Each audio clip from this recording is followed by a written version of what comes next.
अब राजा धृतराष्ट्र ने संजय से कहा, हे संजय, बताओ कि मेरे पुत्र और पांडव क्या कर रहे हैं। तब संजय ने कहा कि हे राजन, कुरुक्षेत्र में दोनों सेनाओं ने अपने अपने शिविर लगा लिए हैं। पितामह से मिलने के लिए पांडव पक्ष के सभी योद्धा आए हुए हैं। पितामह उनके साथ मिलकर कह रहे हैं कि आप सभी का मेरे शिविर में स्वागत है। आप श्री अपने अपने स्थान पर बैठ जाएं। शिखंडी ने पितामह को प्रणाम किया और कहा कि मेरे लिए क्या आज्ञा है। तब पितामह ने कहा कि आप भी बैठ जाओ, हम एक दूसरे को गले लगा रहे हैं। आचार्य ने अर्जुन को गले लगाया। आचार्य ने द्रुपद से पूछा, कैसे हो मित्र। द्रुपद ने भी कहा कि मैं ठीक हूं मित्र।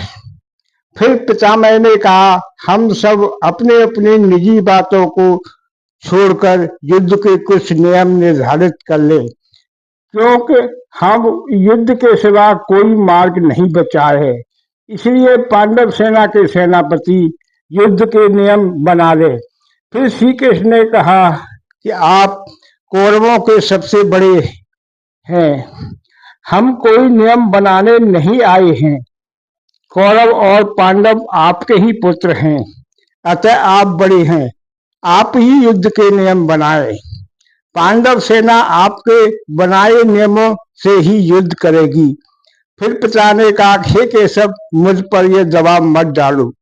मेरे ही पक्ष के कुछ लोग मुझे पक्षपाती का आरोप लगा रहे हैं। ऐसे कई लोग हैं जो समझ रहे हैं कि मैं पांडवों का पक्ष ले रहा हूं।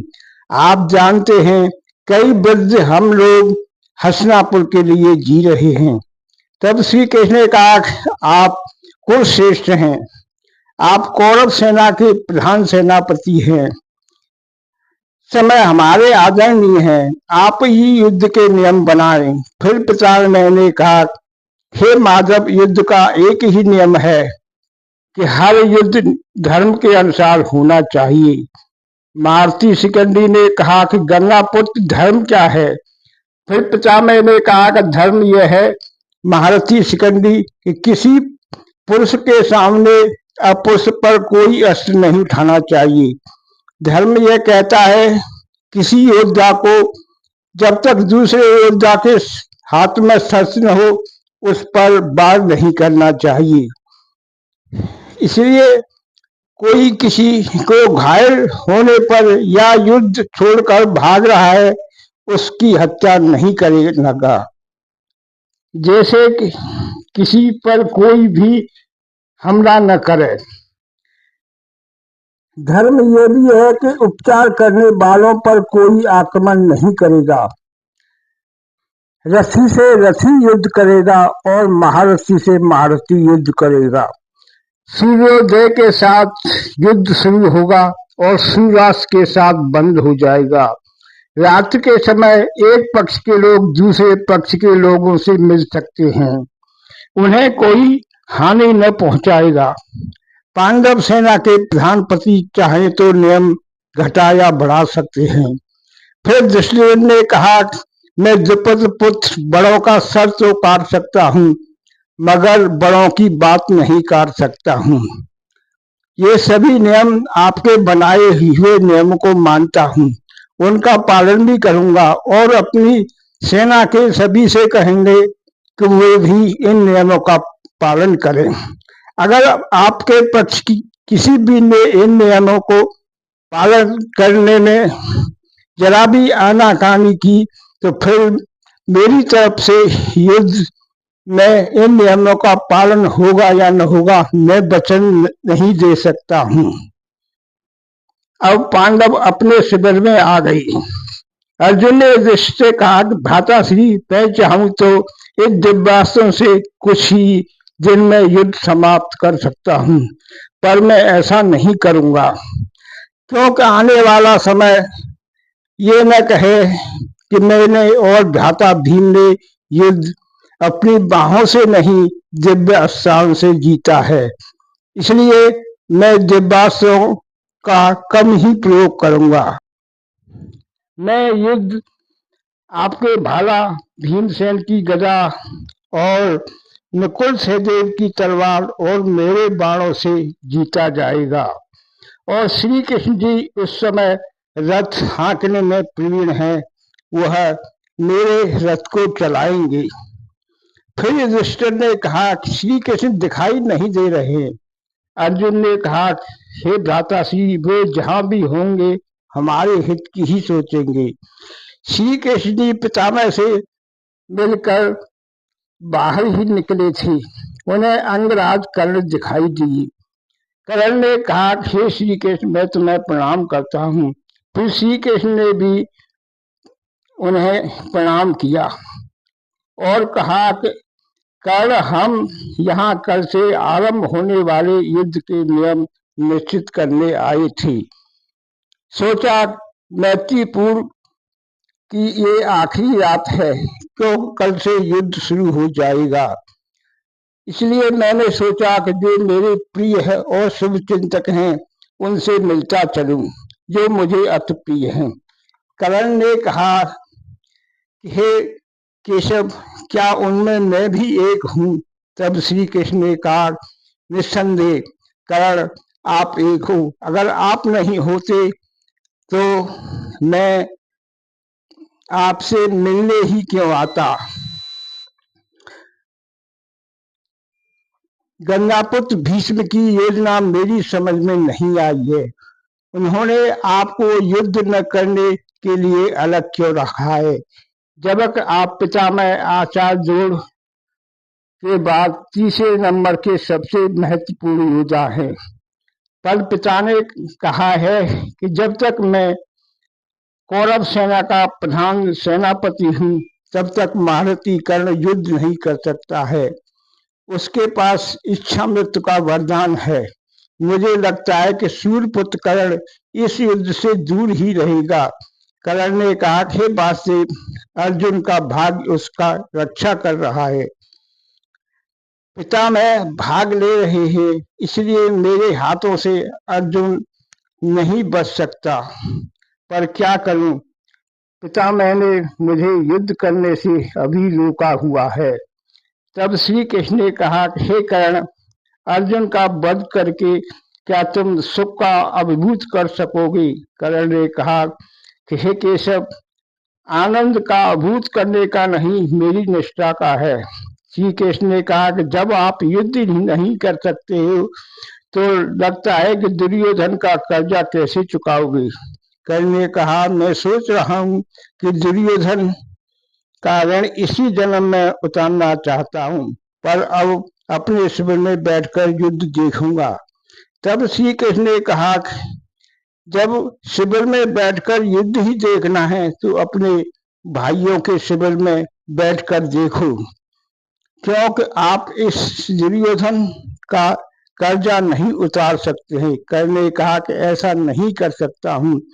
लोग कहेंगे कि वीर गति प्राप्त होने के डर से मैं दूसरे पक्ष में चला गया हूँ। मैं दुर्योधन का साथ नहीं छोड़ सकता हूँ। अगर ये समस्त कारण भी होते फिर भी मैं उस शिविर में नहीं जा सकता हूँ, क्योंकि वह शिविर इंद्रप्रस्थ की महारानी द्रौपदी का शिविर है। मैं अर्जुन के बाणों का सामना कर सकता हूँ, पर उस द्रौपदी का सामना नहीं कर सकता हूँ। हे केशव, उस दिन राजसभा में मुझे क्या हो गया था। मैं उस सती का अपमान देखता रहा और करता भी रहा। उसे लिए वो मेरी पुत्री के समान थी। मुझे सभी को रोकना था, पर हे वासुदेव, मैंने उसका अपमान किया। वासुदेव, मैं इस अपराध के लिए अपने आप को कभी क्षमा नहीं कर पाऊंगा। फिर श्री कृष्ण ने कहा कि कुंती पुत्र कर्ण, तुम्हारा पश्चाताप ही तुम्हारी मुक्ति का मार्ग है। अब चलता हूँ, सभी पांडव मेरा इंतजार कर रहे होंगे। फिर श्री कृष्ण जी पांडवों के शिविर में आ गए। उन्होंने अर्जुन से कहा, हे अर्जुन, सभी वृद्धजनों ने आपको शुभ आशीर्वाद दिया है।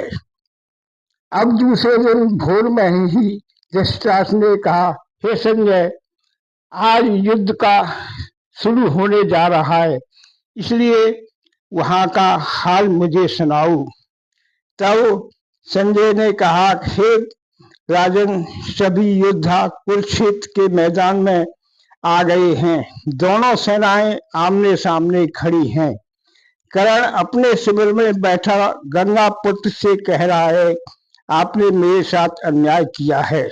फिर श्री कृष्ण अर्जुन के रथ पर सवार थे। अर्जुन ने कहा, हे केशव, दोनों सेनाओं के बीच चलो, जिससे कि मैं सभी पक्ष और विपक्ष के महारथियों को देख सकूं।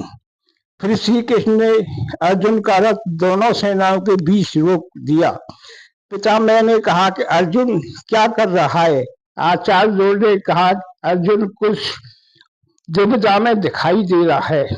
पितामह ने कहा कि अर्जुन ने विराट युद्ध में अकेले हमको हराया था, इसलिए वह अकेला ही हमसे युद्ध करने आ रहा है। आचार्य ने कहा कि अर्जुन ने रथ रोक दिया है। दोनों सेनाओं के बीच अर्जुन देख रहे थे। उन्होंने कहा कि हे केशव, ये दो सेनाएं नहीं, दो महासागर हैं। तब अर्जुन के मन में पितामह के बचपन के दिन याद आने लगे, किस तरह से पितामह उनका स्नेह करती थी, आचार्य द्रोण ने किस प्रकार उन्हें शिक्षा दी थी। अर्जुन ने कहा, केशव, मेरे हाथ से गांडीव छूट रहा है। मैं तो सभी अपने सगे संबंधियों को देखकर उन पर बाण कैसे चलाऊंगा, जिन्होंने कभी मुझे अपनी गोद में खिलाया था, उन पर कैसे बाण चलाऊं? आप कुछ बोलो। सभी अपनों को मारकर विजय नहीं चाहता हूं। यह कैसा राजपाट है जो अपनों ही को मारकर खून बहाने के बाद मिलेगा। हे केशव, मेरी गोदी में खिलाए हुए अनेक मुझसे छोटे हैं, मैं उन पर कैसे बाण चलाऊंगा? उनके बाण संबंधियों को मारकर राजपाट नहीं चाहिए। इस पृथ्वी का तो क्या, मुझे तीनों लोक का राज नहीं चाहिए। सामने जो वीर खड़े हैं, उनमें कोई मेरा पितामह है, कोई आचार्य है, कोई भाई है, कोई पुत्र है। वे सभी को मारकर कभी चैन से नहीं जी पाऊंगा। हे केशव, तुच्छ राज के लिए अपनों का खून बहाना क्या जरूरी है, क्या उचित है? मैंने माना कि दुर्योधन ने हमारे साथ कपट किया है, द्रौपदी का अपमान किया है, हमारे पूर्वजों का अपमान किया है, फिर भी वह हमारे ज्येष्ठ पिता श्री का पुत्र है। भूमि के एक छोटे टुकड़े के लिए क्या अपनों का खून बहाना जरूरी है? हे वासुदेव, मुझे सब कुछ होकर भी शांति मिलेगी तो मुझे लिए शांति ही सब कुछ है। इसलिए केशव, मैं युद्ध नहीं कर सकता हूँ। राज्य न मिलने के कारण मैं जंगल में रह लूंगा, भीख मांग कर खा लूंगा। हे केशव, अपनों को मारकर मुझे राज नहीं चाहिए, इसलिए मैं युद्ध नहीं करूंगा।